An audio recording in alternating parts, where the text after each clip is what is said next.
It's 6 p.m. on a Thursday here in Korea. Welcome to our newscast. I'm Daniel Che. Let's begin with the headlines. 7 economy-related government offices in Korea, including the finance and trade ministries, reported their policies for this year to the president with a focus on boosting domestic demand and exports. Korea's central bank lowers its growth forecast to 3% in the face of slumping exports and increased global market volatility. A series of explosions and a gun battle between attackers and police in the Indonesian capital of Jakarta takes lives. 6 are reported dead and 10 injured. The president there has called it an act of terror. Economy-related ministries have been briefing President Park Geun-hye about their plans for 2016. It's the first of 5 sessions the president will have with various government bodies. Our Hwang Ji-hye starts us off. A total of 7 economy-related government offices in Korea, including the finance and trade ministries, reported their policies for this year to President Park Geun-hye on Thursday. The focus is on boosting domestic demand and exports that are facing risks from uncertainties like the slowing Chinese economy. The government has pledged to front-load this year's budget in the first 3 months. The amount will be around $6.5 billion more than that executed in the same period last year. It has also vowed to regularize major sales events to boost spending. A massive discount event will take place every November.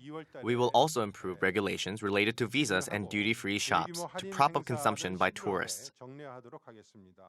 Korea also aims to maximize the benefits coming from its FTA with China by providing training programs for 25,000 exporters that don't know how to get the most out of the trade deal.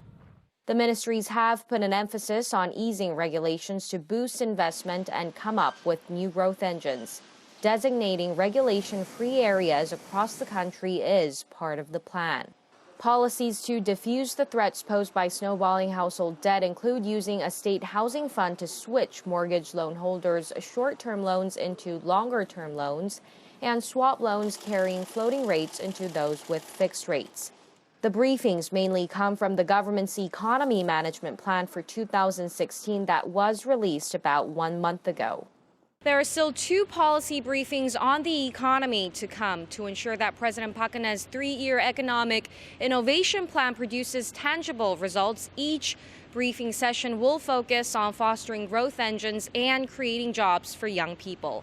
Hwang Ji-hye, Arirang News. South Korea's top nuclear envoy is in Beijing for talks with its Chinese counterpart on the response to North Korea for its latest nuclear test. Officials say Hwang Jung-guk, Seoul Special Representative for Korean Peninsula Peace and Security Affairs, will call on China to play a constructive role in securing a tough UN Security Council resolution against the regime. Hwang's message to his Chinese counterpart Wu Da-wei will be based on an agreement reached on Wednesday between the nuclear envoys of South Korea, the U.S., and Japan. They say China should take a stronger approach than it has before. A U.S.-led UN Security Council resolution is being drafted, but the degree of sanctions China will agree to still needs to be ironed out.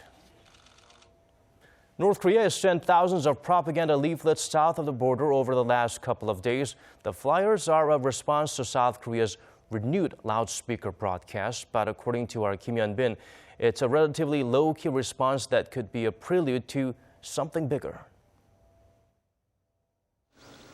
Back in August, North Korea's response to the South's resumption of propaganda broadcasts on the border was anything but tame. Soldiers fired on the speakers, and the North warned the South to dismantle them, giving Seoul a deadline of 48 hours.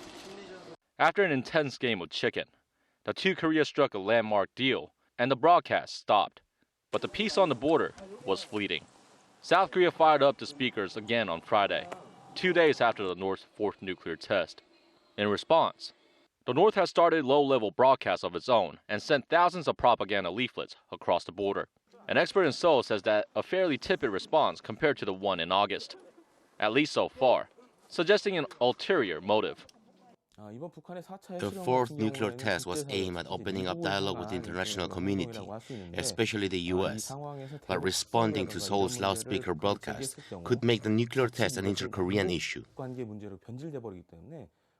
The expert added that it's possible the North could conduct another major provocation, especially with additional UN sanctions likely to be imposed on North Korea this month, and an annual South Korea-US military drill coming up in February.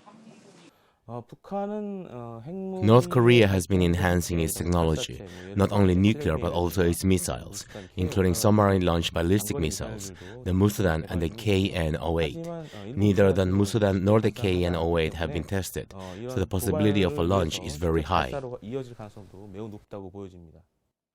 South Korea's defense ministry says it's keeping a close eye on any unusual movements in the north and emphasized that it will act swiftly and strongly to counter any potential threats from the north. Kim Hyun-bin, Arirang News. Turning to local politics, as you might imagine, the two main rival parties had very different reactions to President Park Geun-hye's national address, in which she criticized lawmakers for not doing their jobs. Our Kim Young-gil brings us the opinions from both sides of the aisle. The ruling Saenuri Party on Thursday sided with President Park Geun-hye on doing as much as possible to overcome the current economic and security crisis in Korea. I agree with the remarks made by the president during Wednesday's national address that Korea's national security and economy are facing a crisis. The National Assembly is also wasting its precious time as it continues to fail to pass important bills. President Park had called on lawmakers to pass pending counterterrorism and labor reform bills, a call the ruling party said it would answer.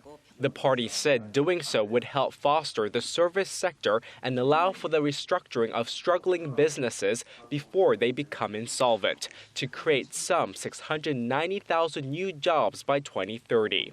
On the other hand, the main opposition Minju Party of Korea criticized the president for calling lawmakers out and pressuring them to pass the economy-related bills. President Park Geun-hye has once again showed us that she has no interest in fostering national unity or sharing political responsibility. She blames everything on the opposition bloc and the parliament, even though her demands are always unrealistic. The opposition also called for an economic policy shift and urged the president to reduce the country's dependence on conglomerates and help stabilize people's livelihoods during her remaining 2 years in office. Kim Young-gil, Arirang News. We have Robert Kelley, professor from Busan University, joining us via Skype to try and review and dissect some of the issues touched on during yesterday's marathon session, an hour-and-a-half-long speech and press conference by President Park Geun-hye. Professor, thank you for joining us. Thank you for having me.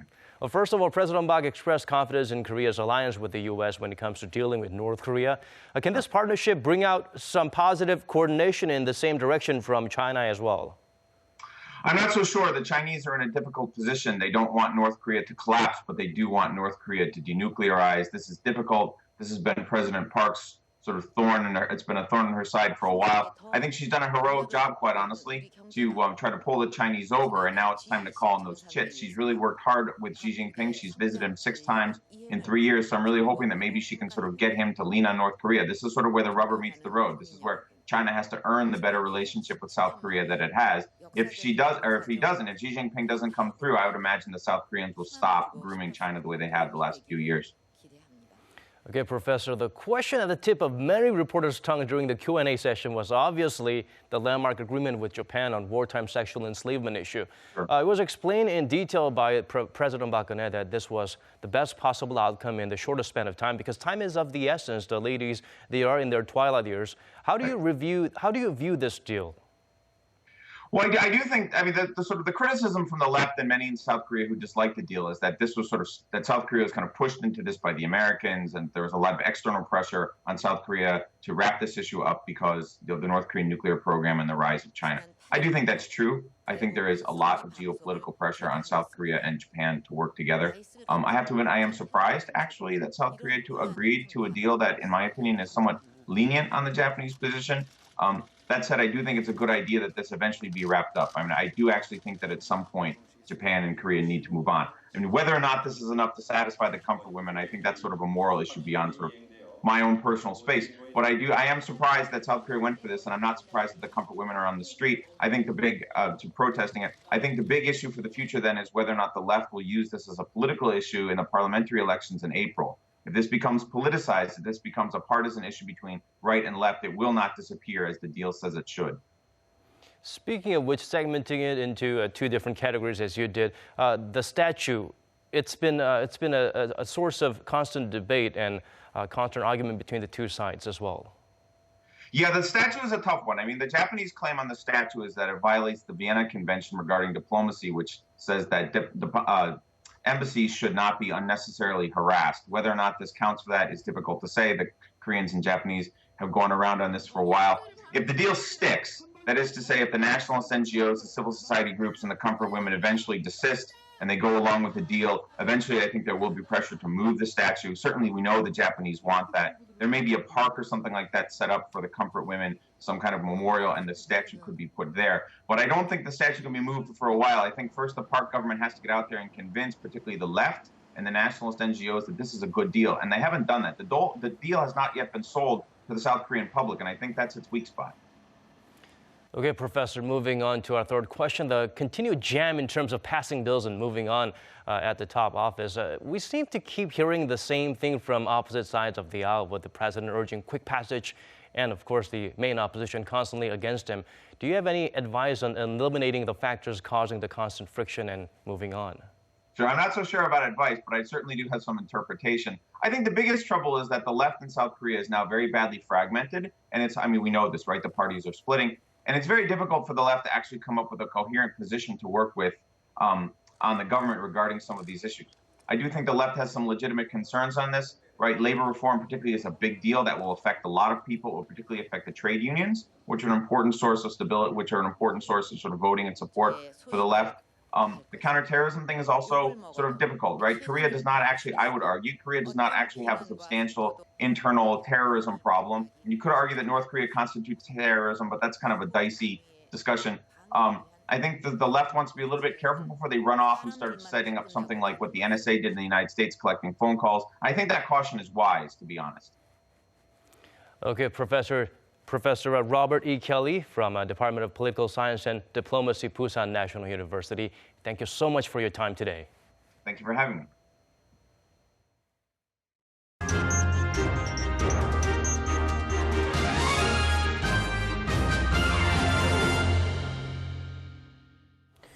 Public sector workers who want to run as candidates in an upcoming general election just under 3 months from now have until midnight to quit their posts or they cannot run. Those subject to the election rule include civil servants and officials working in government-led organizations and public corporations. Those eyeing a proportional representative seat have until mid-March to quit, which is a month before the April 13th election.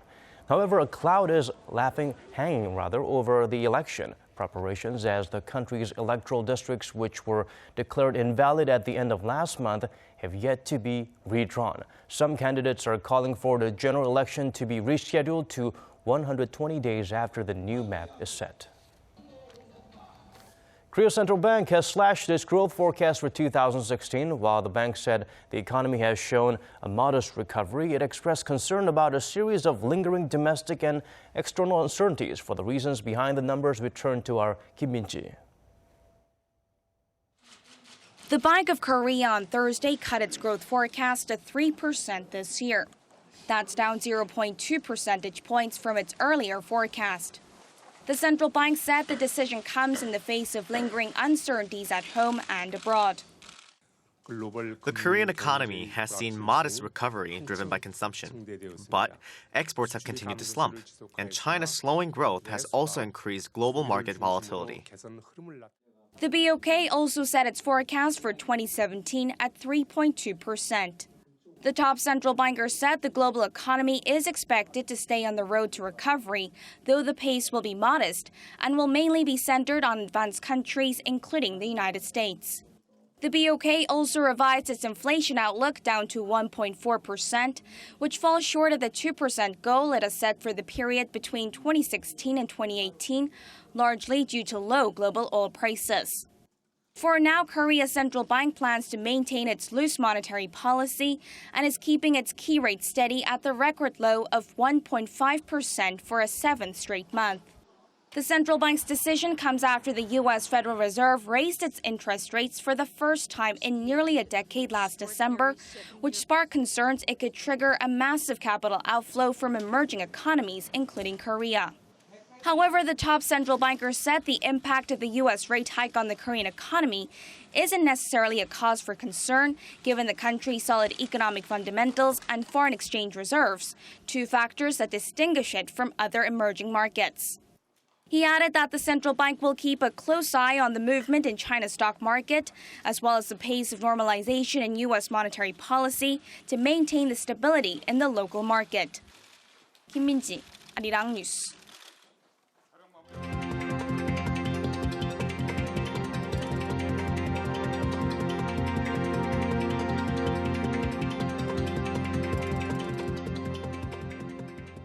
Outside of Korea, a series of explosions and gunfights rocked the Indonesian capital of Jakarta. Up to 7 explosions have been reported. The first was at around 10:30 a.m. local time. According to the Jakarta police, 6 people, including 4 attackers and 2 civilians, have been killed and 10 more injured. 2 of the attackers have suicide bombs and 2 died in an ensuing gunfight with the police. One of the explosions occurred in front of a Starbucks, prompting the company to close all branches in Jakarta. 6 other gunmen were holed up inside a movie theater, but the situation is now said to be over. It's currently unclear whether the 6 were killed or arrested. Korea's foreign ministry has said no Koreans were involved. And that's our newscast for this hour. As always, thank you for watching.